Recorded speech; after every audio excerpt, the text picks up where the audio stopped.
But we're excited to be in position for this to be an extremely big game with Purdue coming in to Chrysler tomorrow. Challenge our fans to bring the energy, enthusiasm, and to create and continue to build on home court environment that we continue to create. Tony, you want to start us off? We all know how the last game against Purdue went. Do you lean into the revenge factor or just another game? I mean, given where this is in the standings. We don't use the word revenge, but we have to play much better basketball. We need to make some adjustments schematically, but more importantly, our mindset. And that was a tough night. They deserved to win how they did, and I thought we deserved the result that we got that night. And but we're excited to see our growth, our improvement from then till now, and it's part of the process. That night, a lot didn't go right for us. A lot went wrong. But Purdue caused most of it, and so it's going to be a tough game. But we're excited to go out and compete. Do you feel you guys learned something that night, and just what have you been most pleased with? I think we talk about it until you've lived it, until you've experienced it. Some things you can talk about it all you want, but 4 minutes to go, Indiana ties the game. The 4-minute media timeout is 3 and some change, and we come out of the timeout and go on a 4-0 run. I don't in that environment, as loud as it was, I'm not sure that without the Purdue experience that we handle it we were unfazed. So I'm not sure without that experience. Maybe we do, maybe we don't. You never know, but. It definitely felt like we were unfazed when the arena lit up. Where are you at with kind of trying to steal Trey some minutes on the bench to rest, keep him fresh so he doesn't wear down throughout the course of a game, and also avoiding drop-off when he's not out there? We're trying to be creative. I think it's apparent how much he means to us, and so we'll continue to try to find ways to get him some breathers when he's off the ball. Moving him off the ball where he doesn't have to bring it up and initiate offense. Maybe he can get it back in his hands after everyone's involved and he hasn't had to do much up to that point. Continue to use the media timeouts for his breaks. I think each game's a little bit different, but he played an incredible first half of basketball, and I'm sure fatigue caused a little bit of a second half performance to not be quite as great, but I think it's getting incrementally better each night. He performs well a little bit for longer duration than he did the game before. I know the TV timeouts in the tournament are longer, so it might help, but could you use like one of your timeouts, I guess, for rest, or do you save them for? I don't think it's, and this is just my opinion, I don't think it's as much physical fatigue as mental fatigue. I think just playing 40 minutes or 37 minutes with extreme focus and concentration is more difficult than him running the floor and being in a stance and cutting for 37 minutes or whatever the case. Andrew? Dusty, we see all the time a college basketball team that loses by a lot, sometimes on the road, that beats that same team at home. I guess generally, why do you think that happens? There's a lot of factors. Sometimes it's just that night. Sometimes, I learned this from Henry Bibby, who I worked for at USC. We had shooters we'd come off the bench, and some nights they came in and the same shot they banged in 4 in a row, and the next 2 games they went 0 for 8. And he talked about how even in baseball, and I played baseball as a young kid, like some days your breaking ball is just not breaking. Some days your fastball just doesn't have the gas that it had the game before. And so I don't know why we think basketball players are any different.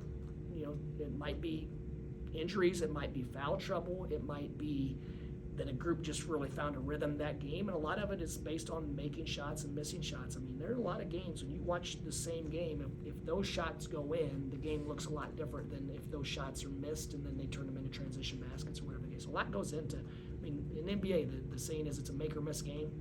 I don't think that's a fallacy. When you make shots, you set your defense, you feel good about yourself, you have positive emotions. When you're missing shots, you're probably worried about what you did wrong and this and that. I think it's human nature, and that's what we're competing against every day. It's the human side of it. Dennis?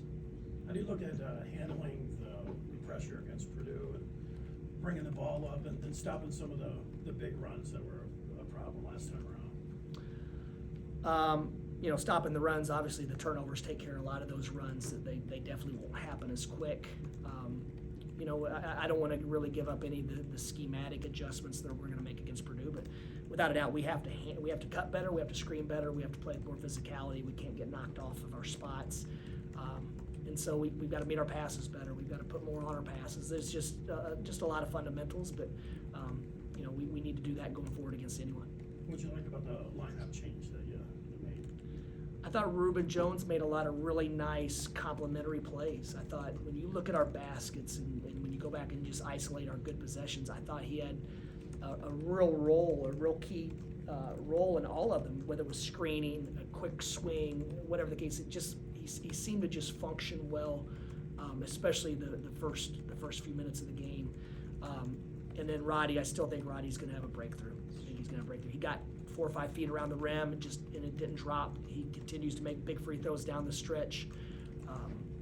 You know, with the continuity is important for, you know, when you look around the NBA and college basketball, there's a lot of players switching teams, and very few times is it seamless. And obviously Vlad had an advantage, and Danny and Trey, it's been relatively seamless. But how many new guys do we bring in? 11 new guys, and so you have 2 that it's been seamless for, or 3 that's been relatively, and even Vlad had some growing pains early in the year, so it's just not as easy as, you know, you're going and you're used to playing with these guys and this style and this system and this language and this everything, and so sometimes it just takes longer, and it's not us, it's every team that's, you know, you look at the portal, the Indiana team has a couple guys that were all league players, were freshmen of the year, and they haven't found their consistent flow and rhythm, and a lot of it's just because it's same thing in NBA. These teams are making trades, and it's a different lineup every night. They usually don't find their flow. There's a real synergy that comes with playing with each other and being comfortable with your teammates. You talked a couple weeks ago about staying sharp when you're up double digits or having those large leads after, you know, a couple weeks more of giving up some of those leads but still winning. I guess, is there a common thread that you found, or is it distinct things in different games? I mean, I think if you just eliminate the 2 or 3 unforced errors, the game looks a lot different. And then I thought we missed some great looks against their zone. Obviously, if those shots go in, it looks different. I thought Mbako got going and made some extremely difficult shots.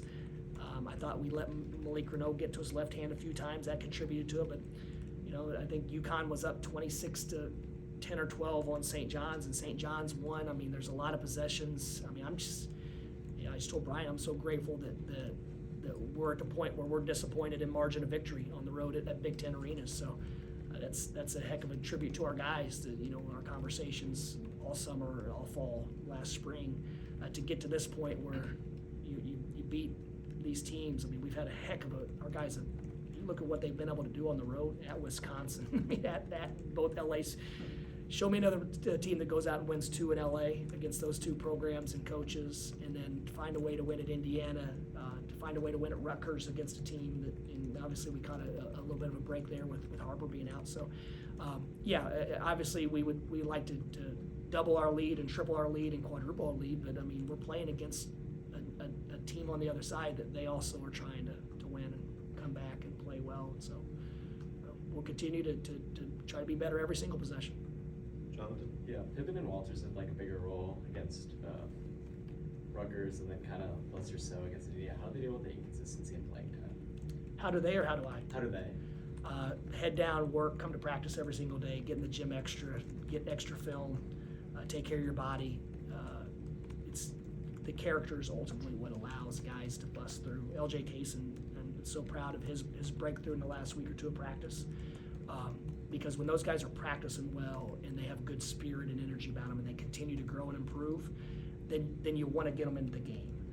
But there's 40 minutes, you know, it's just like I'm sure across campus, I'm sure Coach Moore's got guys that are pretty good backup cornerbacks that are good enough to play, but there happens to be an All-American cornerback in front of them. I'm sure that our base Coach Smith has a couple good shortstops and only one can play. You know, I'm just fortunate we're on a good team.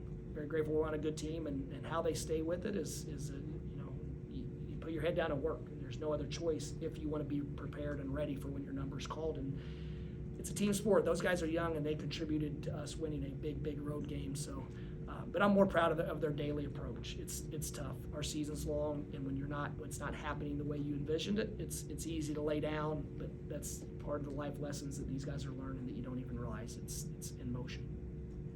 Charles? How do you balance the challenge of, you know,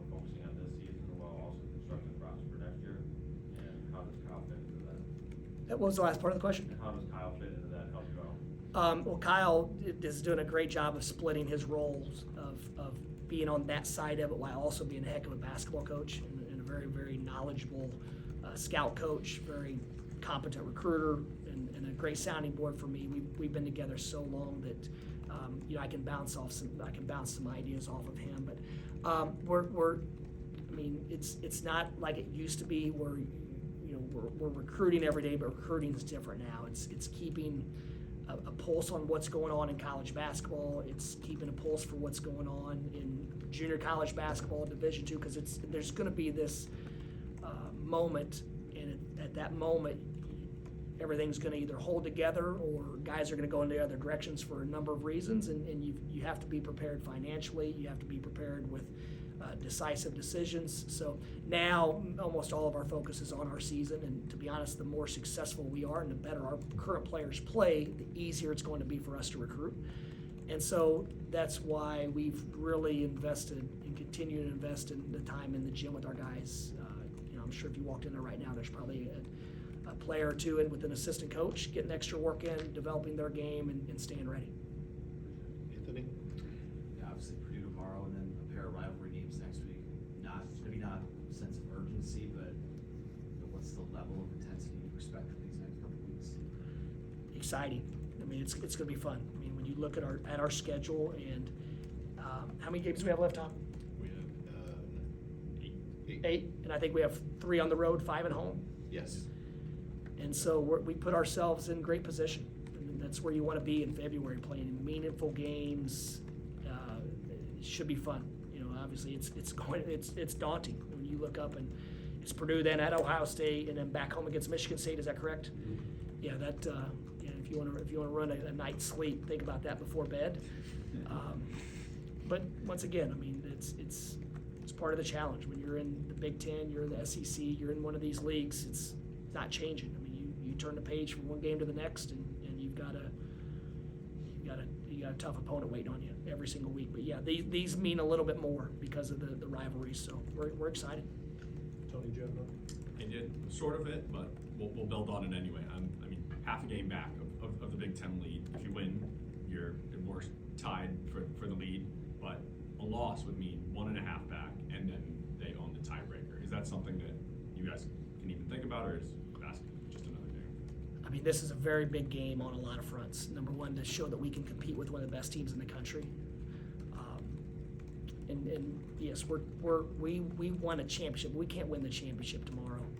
We've got to continue to improve, continue to stay the course. And I think Coach Beeline actually gave me a quote a while back about dreaming big but focusing small. I think that's well said. That we're dreaming big. I mean, we want to be battling these teams at this time of year. And even Ohio State's playing great basketball. I've watched them. They're like us. They're in every single game until the end. They've won some. They've lost some. They've had some good fortune. They've had some bad fortune. But yeah, we're certainly focusing on tweaks and nuances, how we can improve, how to stay fresh, how to stay healthy this time of year. And but we're definitely dreaming big as well. Does anybody have anything else? All right, Coach. Thank you guys. Appreciate it. Thanks.